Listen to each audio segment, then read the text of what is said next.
Hello and welcome to the Scatterable channel, and today I want to show you guys my beginner $400 gaming PC that anyone can build and can be upgraded on over time. As you can tell, this PC does not need a dedicated graphics card to game at 1080p 60 frames up to 144 frames per second, which is perfect right now because, as we all know, graphics card prices are whack and their stock and availability is just as. And with this PC, you can weather out that storm through using those integrated graphics. But eventually, when those graphics cards do come back in stock and they're for good prices, you can throw up to an RTX 3070 or Radeon RX 6800 XT into this PC and it will work. So like I said, this is a $400 gaming PC build that can be upgraded on over time, all the way from the processor to as well a dedicated graphics card. So in this video, I'm going to show you the parts that I used for building this, including alternatives, how I built this computer, what to set up after you build this PC for the best performance, how to configure this PC for content creation, the benchmarks for this PC across 15 games, and then I'll be addressing commonly asked questions regarding this build, and then closing out with my final notes on this $400 gaming PC build. Disclaimer, this is not a miracle computer. I want to repeat, this is not a miracle computer. This is a $400 computer you can build at the end of the day. It is going to be nowhere near the quality, graphics performance, or frames per seconds of the content creators or streamers that you may be watching on a day-to-day basis. This is absolutely not that. As a matter of fact, some games look like absolute doo-doo on this PC. The title screen is lagging. The title screen is lagging. The title screen is lagging. Oh, oh, it's RuneScape, dude. But there are some games that look actually quite decent on this PC at a respectable frames per second while still looking graphically pleasing. It just depends on the game. But I want to make it clear, this PC has limits. Anyways, that being said, if you follow my steps throughout this video, you should be able to get these frames per second on these games on this PC with graphical settings that I found for each of these games that I'll be detailing in the benchmark section of this video. So do stick with me throughout this whole video so you know what you're getting into if you want to build and use this $400 computer. So with that said, I want to give a thank you to Micro Center for sponsoring this build guide. If you're having trouble finding PC parts for a gaming PC that are close to MSRP or are at least in stock, then I'd highly check out a local Micro Center near you for grabbing parts in store. And actually, if you want to build a PC through Micro Center, they do have a PC builder tool on their website where you can choose out the processor, motherboard, RAM, so on and so forth. Choose the store you want to pick up your parts from and get your PC parts in store at that Micro Center, which is really convenient and honestly, actually one of the best ways to build a PC right now in 2021, since buying stuff online, at least for graphics cards, is really tough. The last thing I want to mention is that if you do make an in-store purchase with Micro Center, you can get a free 32GB flash drive, which you can check out the details for that in the description below, along with parts that I've used with this PC that could be found at a Micro Center. Let's begin building this PC, and the first step I want you to do is to not subscribe to the Scattervolt YouTube channel. Okay, but for real, let's begin building. So the only three things you're going to need, or actually four things, are a Phillips head screwdriver, an 8GB or bigger flash drive, a pair of scissors, right? And then a single HDMI cable, which can come with a monitor if you pick up one of those, and that's all you need. So for the all-in-one processor, I am choosing the Ryzen 3 3200G. This is a 4-core, 4-threaded CPU with Vega 8 integrated graphics, and it'll be acting as the main processor and gaming processor for this gaming PC. This can turbo boost up to 4.0 gigahertz on one core, and has those integrated graphics which can go up to 1250 megahertz. Now, where you can find one of these for cheap, brand new, is not on Amazon, it's not on Newegg, and it's not on Best Buy. It's on AliExpress. And I've actually ordered Ryzen CPUs before from AliExpress. The only thing different from them versus like what you find here in the States or in Europe is that they just have Chinese branding. And that's it. They're no different from retail samples. They are not fake. They are the same as what you find here in the States and Europe, just again with Chinese branding. So that's a really cool way to find 3200 Gs for brand new that come with a stock cooler, and you can find them for even cheaper used on that site as well. Even better than eBay. The only downside to that whole thing is that shipping can take as much as 4 weeks, but given the circumstances of the PC market, I think it's well worth it.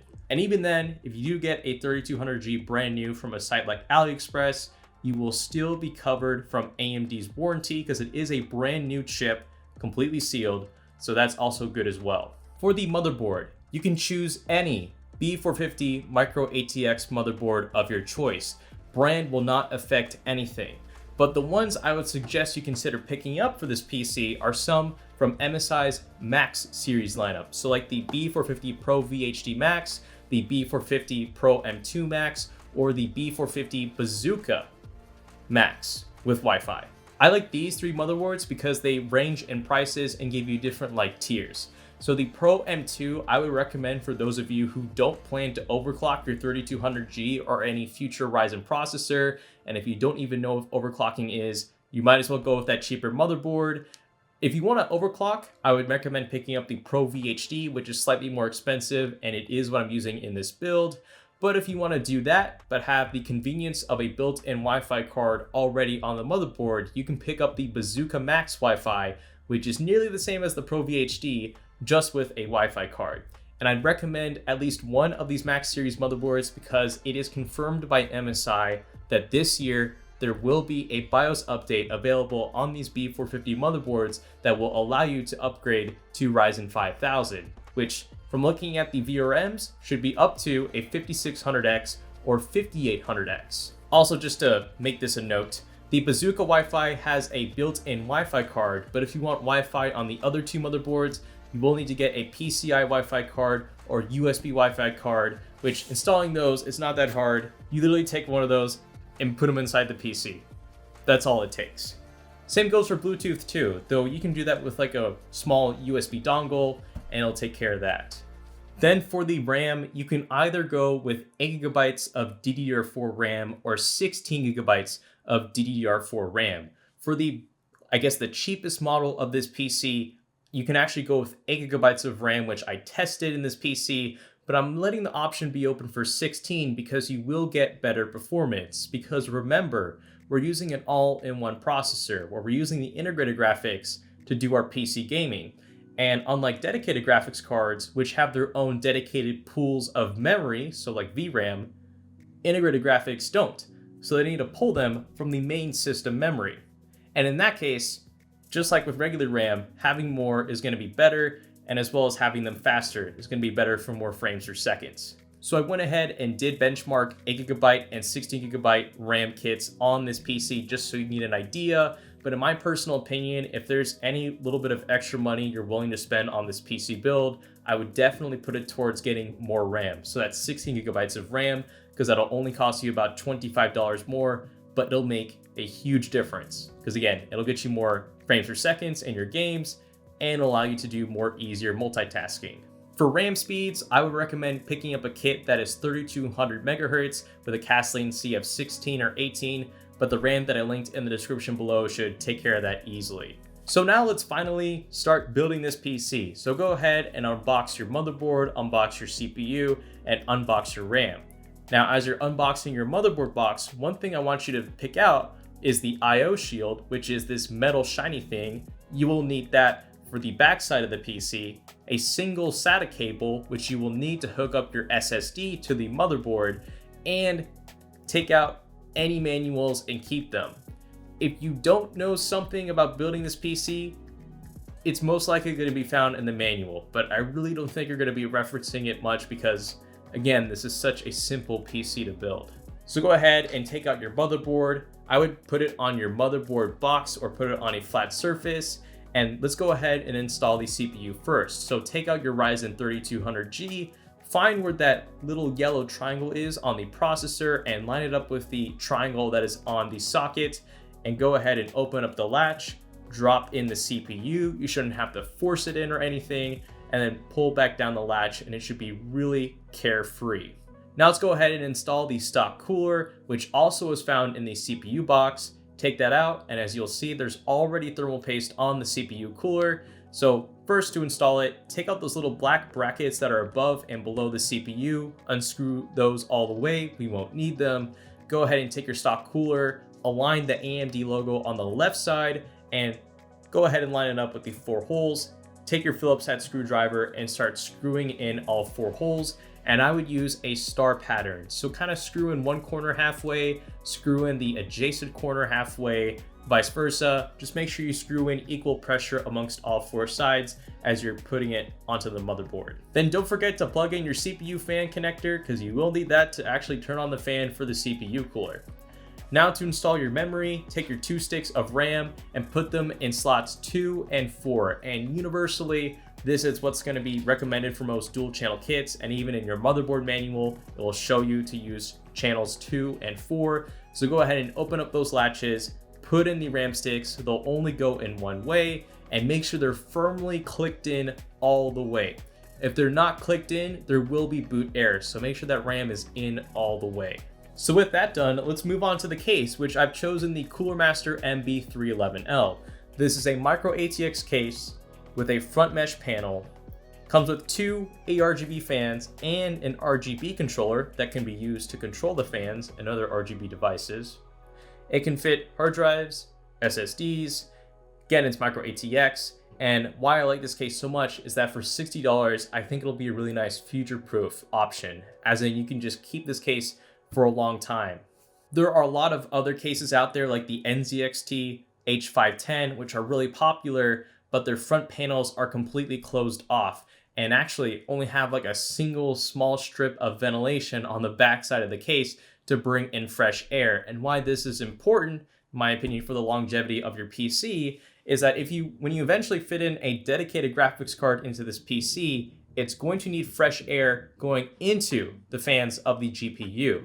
And with those flat front cases, there's not that much air going into it. Whereas with this mesh front case, you have 2 ARGB fans bringing in fresh air directly into the PC case, and that'll be really nice for when you eventually get a dedicated graphics card down the road to fit in this PC case. So that's why I really like this case for the price, because I think you can use it for nearly all your hardware upgrades in the future, and again, reduce environmental e-waste by having to not switch cases. So now let's install the motherboard into the PC case, which first, take out that IO shield that we had earlier, put that into the back of the PC case. It should go in only one way, and it should fit a certain orientation. So if you actually kind of already take out your motherboard and kind of place it inside the PC case, you already kind of know where the ports are going to line up. So put your IO shield to correlate with that, and make sure that the pokey bits are sticking on the inward side of the case, so inside the case. You don't want them facing outside, because that's not right. So with your IO shield in, go ahead and take your motherboard, put it in all the way, make sure it's pressed up directly against that IO shield so you can line up the standoffs with the holes on your motherboard. And since all those motherboards that I recommended are micro ATX, all the standoffs that you'll need to install them are already in the PC case, so you don't need to worry about standoffs. So depending on your case, which you can find in the case manual for the MB311L, these are the screws you're going to want to use for the PC build, and go ahead and screw those in one by one. And I recommend doing the star method again, so don't screw in each screw all the way. Do it halfway amongst all the screws and then tighten them all equally. For the storage, I'm going with a Topmore TP-TLC 480GB SSD, and this is what's going to be holding your Windows, your games, and your other main programs. So to install the SSD, at least for the MB311L, it already shows you what to do in the case manual. You just grab these certain screws, put them into the backside of the SSD, and then you take some rubber grommets and put them into the SSD mount you want to use. Then go ahead and take your SSD and put it in there, and kind of make sure you know where you're lining up the SATA ports for the SSD, because you want them facing in the right direction. So keep that in mind, and it should be really simple. Now for the power supply, I would recommend picking up a 500 watt or 650 watt 80 plus bronze power supply. It doesn't really matter the brand, but the ones that I like are these from Aries Game, because for one, the cables aren't mustard colored like the other power supply I was using in this clip. These are in black. It comes with all the included safety protections that you'd want from a higher quality power supply, but this one's cheaper. 80 plus bronze, obviously. And even if you somehow think your power supply unit is going to come defective, which it most likely won't, it comes with an included power supply tester just to see if your power supply is dead or not on arrival. But the reason why I offer a 650 watt variant, which is totally overkill for a PC like this, is in case you want to anticipate a graphics card upgrade in the future, because you will need more wattage for a dedicated graphics card. So while a 500 watt power supply will be enough for this PC and a budget graphics card like an RTX 3060, if you want to throw in a 3070 or RX 6800 XT, you're going to want more wattage. So I'm including those two options, and in my opinion, it's only $10 more for an extra 150 watts, so I get this. So to install the power supply, go ahead and take it out, flip it over, make sure the fan is facing downwards on the PC case. You don't want it upwards, and go ahead and kind of just like slide it into the MB311L and kind of take the cables and braid them outside the PC case so they don't get stuck in. Go ahead and take the 4 included screws that came with this power supply and screw them into the back of the PC case. And now we are done kind of doing all the screwing in and assembling on the PC. And now we just got to hook everything up. So first, before we do anything on your power supply, make sure the switch is flipped to the O. This means the PC won't accidentally turn on if you are building it. So just keep that on the O. So let's go ahead and take care of the power cables.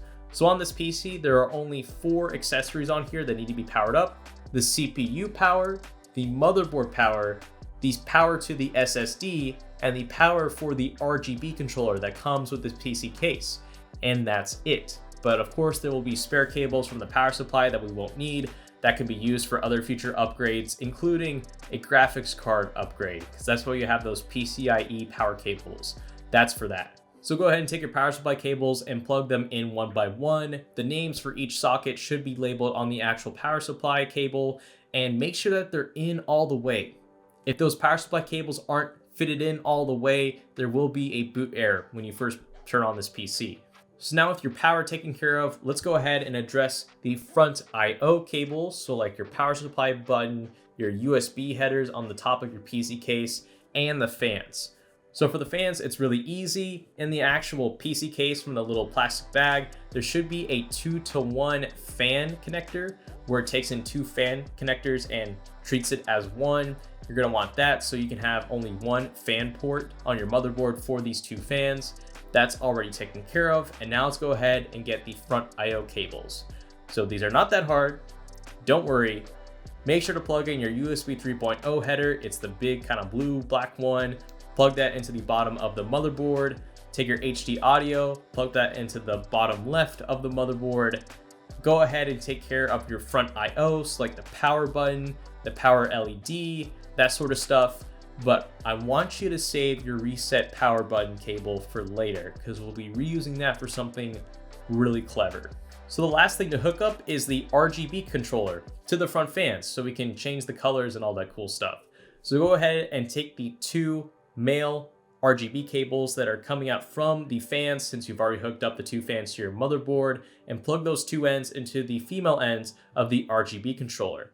And the last thing you got to do is to take your spare reset button cable and plug that into the RGB controller, and now you can control the RGB effects from your PC from your reset button on your PC case.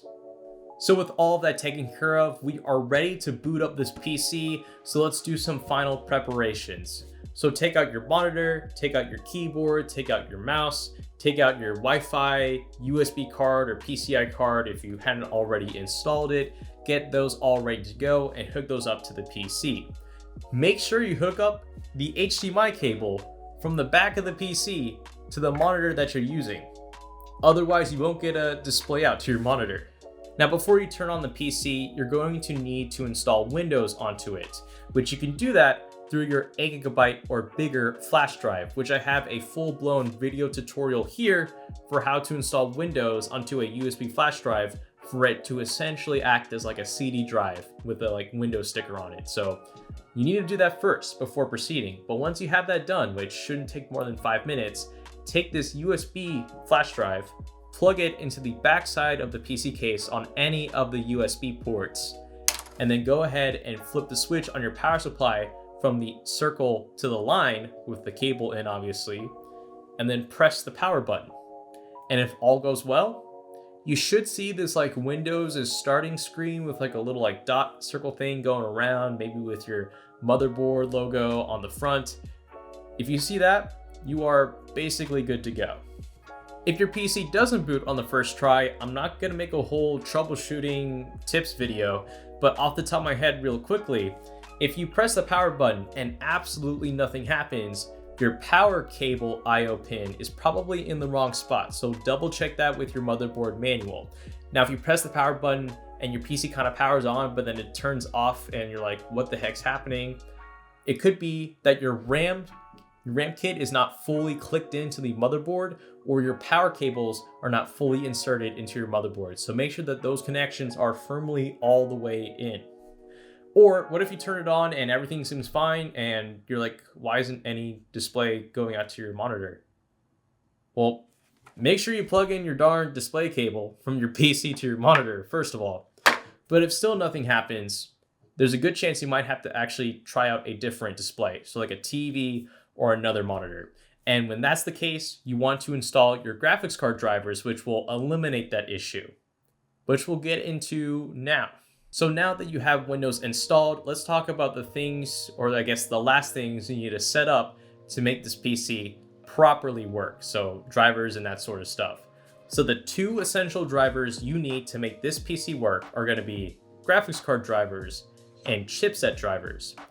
For graphics card drivers, they're really easy to install because you just Google Radeon drivers, click the AMD link, and you don't even have to look up your processor. You can just hit the auto detect tool, download that, and let it run by itself, and it'll do all the work for you. So you can do that. And for the chipset drivers, what you gotta do is Google the name of your motherboard, go ahead and go to the product page on the brand website, hit support, and there you can find your drivers, BIOS versions, whatever, but go into drivers and then scroll down to chipset, and there you should see AMD chipset drivers and install those. And technically, you can get straight to gaming, but there's some other optional drivers we should talk about first. If you're using an Ethernet connection with this PC, so not a Wi-Fi connection, it's like a legitimate Ethernet cable hooked up to your router, I would install some LAN drivers that come with your motherboard. That's just to make sure you get the full speed of your internet to your PC. And eventually, when there's Ryzen 5000 series support on these MSI B450 Max motherboards, on that BIOS page, you can download the latest BIOS and install it onto this motherboard, which is another topic for a different video. But it again uses another flash drive, and you just download it to here and you load it into the BIOS and boom, you're done. And actually the last thing you gotta do, I lied, is that you have to go into the BIOS, which you gotta just spam the delete key on your keyboard when you first boot up your PC. You'll enter the BIOS, and on that main screen, you should see something that says XMP profile on or off. It differs by brand, but for MSI, it's a big old button at the top. Make sure to click one or two. It doesn't matter which profile you're on.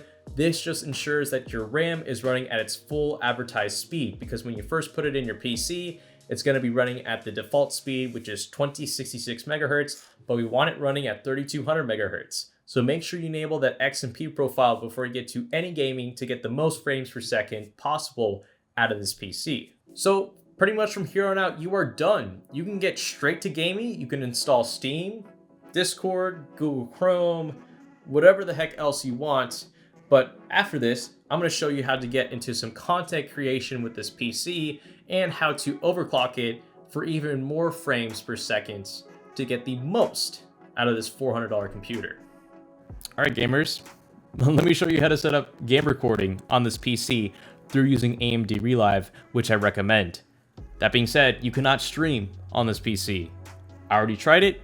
even through using relive, and it's a no-go. It just can't. Not even 720p 60 frames per second will work. So you cannot stream on this PC. I already tried it through using the iGPU through relive, and I don't think it'll get that much better with X264 encoder through using the CPU, because at the end of the day, we're working with a 4-core, 4-threaded CPU. And it just doesn't have enough huff and puff to play games and stream at the same time. But it can record games and play them at the same time, even if you throw in a webcam like what I got right here. So to do that, whenever you install your graphics card drivers, you will not see this, because this is the old UI for Radeon's graphics card drivers. You need to go ahead and load up the old UI, which you can do through this video tutorial here. Do that, because now you can access relive, because on the new UI, you can't do that with an APU like the 3200G, but with the old UI you can. So it's a nice little trick to have relive on a APU system. That being said, you can still update to the latest graphics card driver. It's still the same graphics card driver software underneath the hood. It just has the old UI, which is what we want.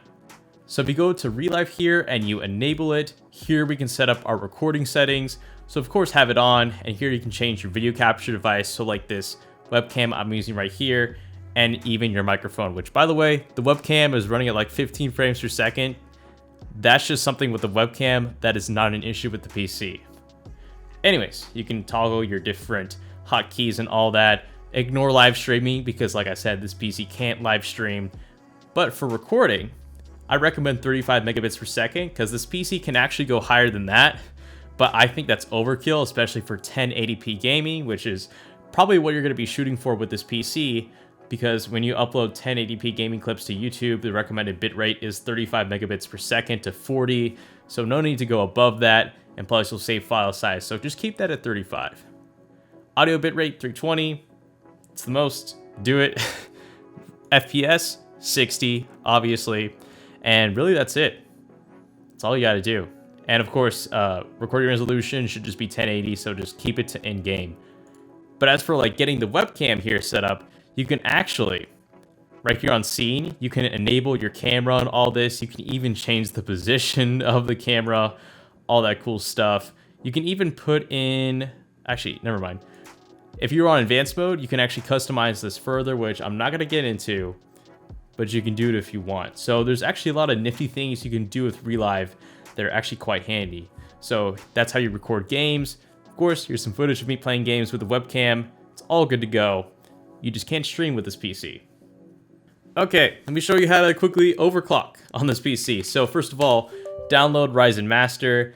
That's what we're gonna need to tinker with our CPU overclocks and our iGPU overclocks on the Vega 8 graphics, except that you're basically gonna overclock your processor. And right here you have the simple layout with Ryzen Master. You can go to the advanced view, which gives you everything. We're not going to be tinkering with the advanced view. We're going to go back to the basic view because this is actually all we need. So go to manual, and here you can set your clock speed, voltage for the CPU, clock speed, and voltage for the GPU portion of the 3200G. So for the clock speed, I recommend 4000 megahertz. That's the most stable overclock I found for this system for the CPU end at 1.35 volts. If you go above that, you can increase the clock speed further, but in my opinion, it's not worth it because the majority of the gains you're going to see in game are through overclocking the iGPU portion of the 3200G, which I have set to 1700 megahertz. That's the highest stable clock I was able to get with the Vega 8 graphics, all at a voltage of 1.2 volts. If you go any higher than this, you risk system instability where like you may be playing a game and all of a sudden it crashes. And also I'd only do this if you have an aftermarket CPU cooler. But doing this will increase your frames per seconds by a pretty good amount, and keeping it at those overclocks will not reduce the lifespan of your CPU and GPU since they're both in the same chip. So I do recommend this. It's extra performance on the table you can take advantage of. All you need is just an aftermarket cooler.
With those benchmarks done, and hopefully you enjoyed them, I'm going to address some very common question and answers that I see pop up a bunch in the comment sections of my videos that I'm just going to run through right now, rapid fire, and answer for you guys.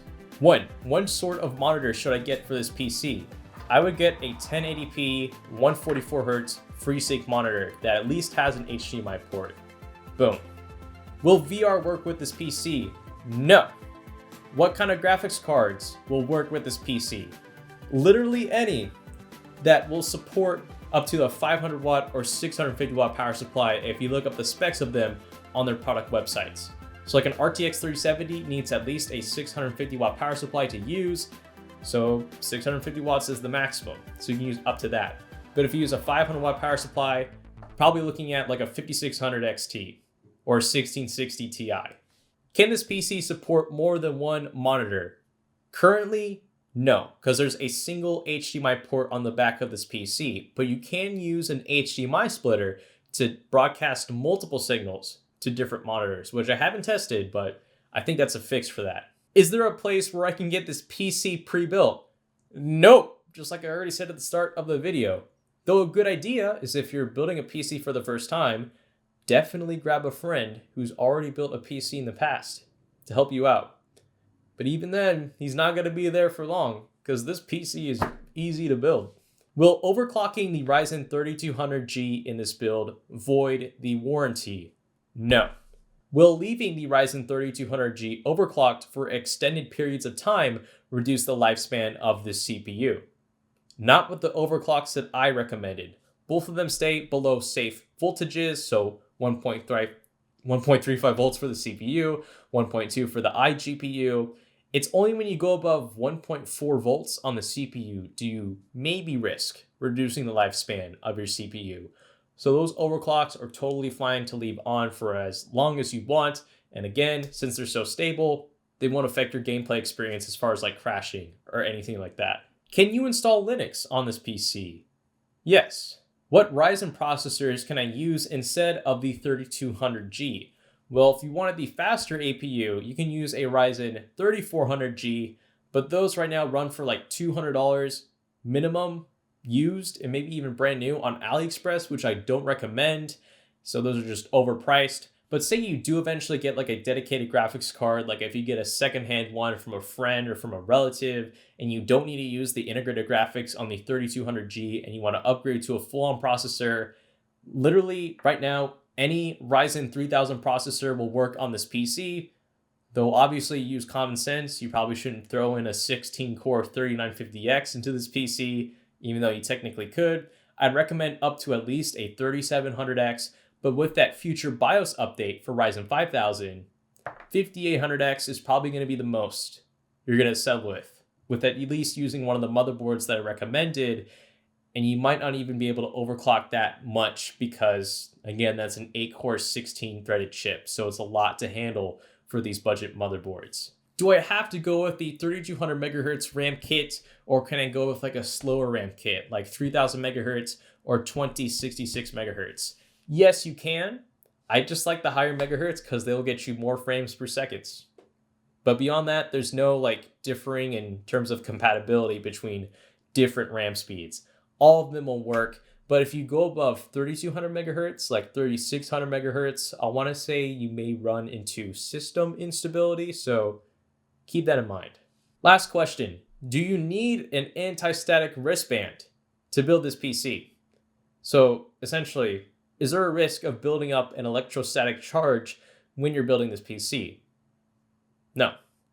I mean, as long as you're not pretending you're Sonic the Hedgehog on your carpet floor with socks on, you should be fine.